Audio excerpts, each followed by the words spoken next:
అంటే ఇప్పుడు ఈ మ్యాట్రిమోనియల్ వెబ్సైట్స్ పెరిగిపోయిన తర్వాత అదే రేంజ్‌లో అంటే అన్నిటిని అనను. కొన్ని మంచిగా అంటే వాళ్ళ మ్యారీడ్ లైఫ్ సక్సెస్‌ఫుల్‌గా లీడ్ చేస్తున్న వాళ్ళున్నారు. అలాగే మోసాలు కూడా జరుగుతూ ఉన్నాయి.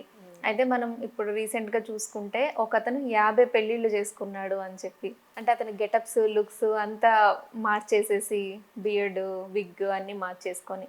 అసలు 50 పెళ్ళిళ్ళు చేసుకోవడానికి ఏంటి కారణం అంటారు? అంటే జనాలు అంటే ఇప్పుడు మ్యారేజ్ ఒకప్పుడు కాలంలో అటు 7 తరాలు, ఇటు 7 తరాలు చూసుకోవాలని అంటూ ఉంటారు.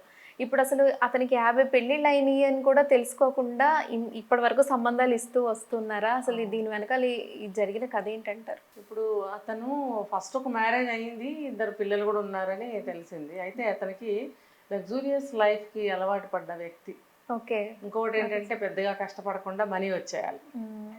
మరి ఇదంతా అతని ఫ్యామిలీకి తెలుసా లేదా అనేది మనకు తెలియదు. హ్మ్. ఇతను 50 పెళ్ళిళ్ళు చేసుకుని ఇంత కాలం గడిచింది కదా, ఏదో ఒక 6 నెలలు సంవత్సరంలో జరిగే మార్పు కాదు ఇది. హ్మ్. ఇంతకాలం నుంచి జరుగుతున్నప్పుడు మరి ఫ్యామిలీకి తెలుసా, తెలియకుండా ఎలా మేనేజ్